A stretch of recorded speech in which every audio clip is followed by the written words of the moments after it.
So one of the ways that we wanted to bring people into this exhibition was through the slideshow that you see playing next to me here.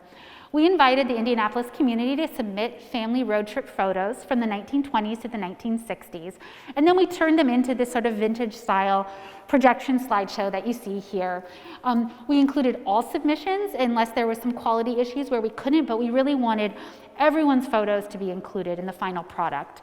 It's always great when you're developing an exhibition and something surprises you. And one of the really great things that happened as part of this was that people wrote in with stories about the photos, and they were so wonderful. And unfortunately, we weren't able to include them in the exhibition itself, but we have selected some of our favorites and have made a video for you here to see them. If you'd like to see the video in its entirety, then please come visit the exhibition.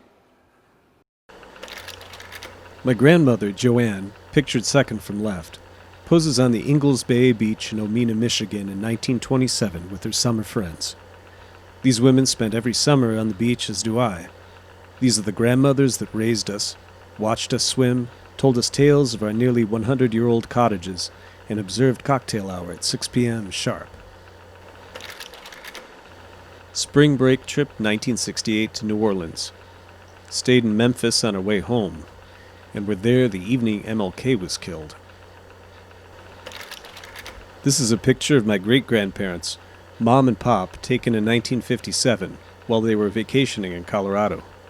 It must have been quite a trip, driving almost 1,000 miles from southeastern Illinois to Colorado.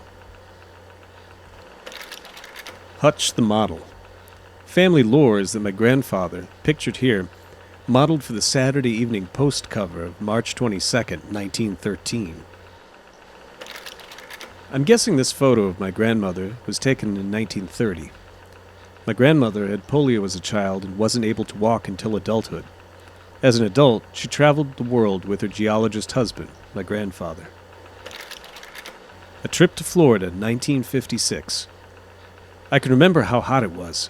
3 kids in the back seat with Grandpa. Indianapolis to Orlando. I remember it as if it were yesterday. The car was a light blue, a 1955 Ford, no air conditioning, but that was common. We were 10, 7, and 2. My grandpa was 71. That's my age right now. Siblings on a road trip to California, 1948.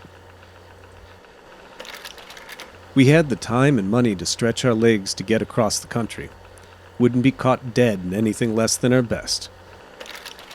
This photo from the early 30s shows my grandparents, Mary and Franjo, accompanied by my Aunt Albina on the right. It was a trip from Gary to the Wisconsin Dells around the time they got married. This is part of the extended family in Fairfield, Connecticut, where we would go every summer. This is around 1958. I'm the girl with the short hair sitting in my uncle's lap. Girls at the pool. My mom, Helen Reedwig Godby, is in the center back, with her friend Joanne Ruddle Cornwell on her right, and her sister Marion Reedwig Wampner on her left. In front is her sister-in-law, Esther Harms Reedwig. This was probably taken at the Longacre swimming pool on the south side of Indianapolis in the early 1950s. Cocoa Beach, 1956. This was the very first time my brother and I ventured into uncharted territory. Wonderful memories. I recall that I wasn't too sure about our new adventure. Doesn't look like my brother is either.